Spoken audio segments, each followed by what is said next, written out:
de fornicação tal, qual nem ainda entra o gentio, como é haver quem acuse da mulher de seu pai. Amém. Então veja aí, que isso aí estava acontecendo dentro da igreja de Corinto. Mais uma vez falando que primeiro os cães, que são os maus obreiros, estão dentro da casa de Deus, depois os rebeldes que se voltam contra os líderes que Deus escolheu, também estão dentro da igreja, e o terceiro, que são esses que se prostituem, também estão dentro da igreja. Até a minha versão fala assim, como título, tratando do pecado na igreja. Então está dentro da igreja esses que se prostituem, né? E fala aqui, que estavam em fornicação, até mais ainda do que os gentios, que no caso assim seria o mundo, o pessoal lá do fora. Quer dizer que as pessoas que estavam dentro da igreja estavam fazendo pior do que os que estavam lá no mundo, irmãos. É triste demais. Veja que hoje em dia também isso existe. E aí o que a gente vê? Que muitos toleram dentro da igreja, muitos pastores não disciplinam, né? E não corrigem, deixa, passa a mão e vai, deixa assim. E Deus não se agrada disso, irmãos, né? A gente sabe que para Deus pecado ele tem que ser tratado, porque senão vai só crescendo, vai apodrecendo. Toda uma maçã podre dentro de uma caixa não vai estragar todas as outras que você larga lá. É a mesma coisa dentro da igreja. Se você não tratar o pecado de um indivíduo, aquilo ali vai só proliferando, né? Então aqui quando fala dos que se prostituem, aí naquele texto que a gente leu de Provérbios 6 e 16, eu vi que tem uma relação com aquela parte que fala que é o coração que maquina pensamentos perversos. Por que isso? Veja aí no Provérbios 7 e 10. Volte em Provérbios de novo, depois de Salmos. Provérbios 7 e 10. Já vou ler para não tomar tempo. E eis que uma mulher lhe saiu ao encontro com enfeites de prostituta e astúcia de coração. Tá? Provérbios 7 e 10. Fala de uma mulher prostituta que se enfeitou e que ela tinha o quê? Astúcia de coração. Então, por isso que eu vejo que aqui fala que é o coração que maquina pensamentos perversos. E a prostituta nada mais é aquela que, tanto o homem como a mulher, não é só a mulher. Às vezes a gente pensa em prostituta e pensa só em mulher, mas existe homem também, viu, irmão? E muitos. Prostituta. Né? Então, assim, Deus não se agrada, irmãos. E a gente vê uma passagem que eu escolhi falando de Rúben. Né? Rúben era um dos filhos de Jacó, da descendência de Jacó. Veja aí em Gênesis 35 e 22. Em Gênesis 49 e 4 vai falar desse pecado que Rúben cometeu a Deus, né? Porque fornicou com a mulher do seu pai. Como diz aí, a gente leu em 1 Coríntios 5:1, né? Que falava que podia dormir com a mulher do pai. Então aí está falando, vamos falar de Rúben, que fez exatamente isso. Gênesis 35 e 22, achou?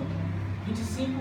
Não, 35 e 22. Gênesis 35 e 22. Primeiro livro da Bíblia, 35 e 22. Aconteceu que, habitando Israel naquela terra, foi Rúben, aí se deitou com Bila, concubina de seu pai, Israel ou sogro, e eram 12 os filhos de Israel. Amém. Então Rúben era o primogênito. Aí a gente vai ver no Gênesis 49, 4. Nesse mesmo livro, Gênesis 49, 4 fala assim: Rúben, tu és o meu primogênito, a minha força e o princípio do meu vigor, o mais excelente em alteza e o mais excelente em poder. Esse é o 3. Agora o 4. Impetuoso como a água, não serás mais o excelente. Porquanto subiste ao leito do teu pai, então contaminaste e subiu a minha cama. Aqui é quando Jacó já estava para morrer e estava abençoando cada um dos seus filhos. Então ele começa com Rúben, que é o primogênito, que é o primeiro filho dele, e vai levar em conta isso aí. Porque apesar dele ser o primogênito e de ser o mais favorecido, Deus não o favorece por causa desse pecado que ele cometeu. Ele deitou, né, com a mulher de seu pai, a concubina, que no caso é Bila. Né? Naquela época Jacó podia ter mais de uma mulher, né? Então ele tinha outras mulheres e ele foi e se deitou com a mulher de seu pai. Né? Então isso Deus também odeia, como diz em Provérbios 6,16, né? Aí vamos para o 4. Já falamos dos cães, feiticeiros, prostituem. Agora os homicidas. 1 João 3 e 15. Um dos últimos livros também da Bíblia, um pouco antes de Apocalipse. 1 João 3 e 15. Vai falar dos homicidas que também vão ficar fora das mansões celestiais. Bem, Pode ir. todo aquele que odeia o seu irmão é assassino. Ora, vós sabeis que todo assassino não tem a vida eterna, permanente em si. Amém. Né? Então, quando você odeia seu irmão, você fala, eu não odeio aquele irmão, não gosto dele não dá para engolir aquele lá. Irmão, você já está pecando. Meu Deus! Pela Bíblia você já está pecando, você é considerado um homicida, Meu assassino. Eu amo todo mundo. Então, irmão, ame o seu próximo, ame o seu irmão, porque ninguém quer ser assassino aqui, amém, irmãos? Quem odeia o seu irmão é assassino, viu? Está aqui na Bíblia, não fui eu que inventei, não.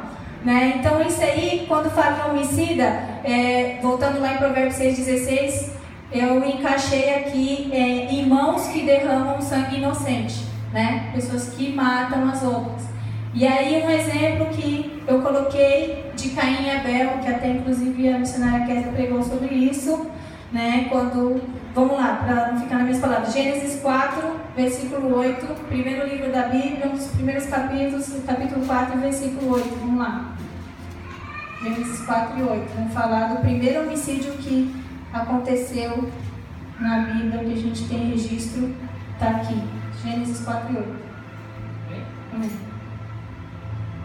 Disse Caim a Abel, seu irmão, vamos ao campo?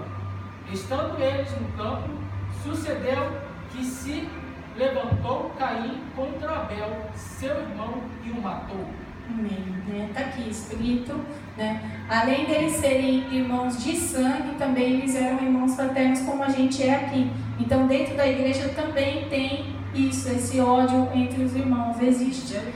Infelizmente existe, irmãos. A Bíblia fala que nós devemos amar o próximo, mas a gente, se não tivesse escrito isso aqui, a gente ia saber que não é verdade, mas é verdade, está escrito. Foi uma carta que foi escrita para a igreja, dizendo não odeie o seu irmão, porque isso é considerado homicídio, né? Então a gente não pode odiar, mas a gente deve simplesmente amar, né? Suportar. Às vezes você não se dá bem com a pessoa, mas pelo amor que você tem a Deus, você tem que suportar o irmão. É bênção, irmãos. É um sacrifício que você está fazendo e que Deus vai receber, porque Deus sabe que você está matando a sua carne, porque o seu eu quer brigar, quer falar um monte, quer falar, não dá, mas se você guardar aqui dentro de você e falar, não, Espírito Santo, trabalha na minha vida, Deus vai se agradar disso, porque é um sacrifício que você está fazendo e Deus conhece o seu coração, amém? Então vamos para o próximo. Agora é o 5, idólatras. Já falamos dos homicídios, agora vamos para os idólatras. Idólatras está na mesma passagem que a gente já leu sobre os feiticeiros. 1 Samuel 15, 23. 1 Samuel 15, 23. Já lemos já o irmão Marcelo. Leu. 15, 23 edição. Porque a rebelião é como o pecado de feitiçaria, que é o que a gente falou. E o meu está assim, o porfiar é como iniquidade e idolatria. O porfiar que eu fui ver no dicionário quer dizer contender. Então são aqueles que fazem contenda. Tá? E esse justamente é a sétima característica daquelas 6 coisas que o Senhor odeia e a 7ª sua alma abomina. Então é o último ali, ó, que fala assim no Provérbios 6, 19. O que semeia contenda entre os irmãos. Isso é o que Deus abomina. Ele não odeia, ele abomina. Pessoas que fazem contenda dentro da igreja, porque diz contenda entre os irmãos. Não é lá na rua, lá fora, não. É dentro da igreja de novo. Viu? Contenda é dentro da igreja, a rebelião é dentro da igreja, o ódio entre os irmãos é dentro da igreja, os maus obreiros é dentro da igreja. Então a gente tem que tomar muito cuidado. Idólatras. Então vamos lá. Os que semeiam contenda dos irmãos. Vamos lá. 1 Coríntios 1, 11. Vamos correr a Bíblia. 1 Coríntios 1 e 11. Quem achar pode ler.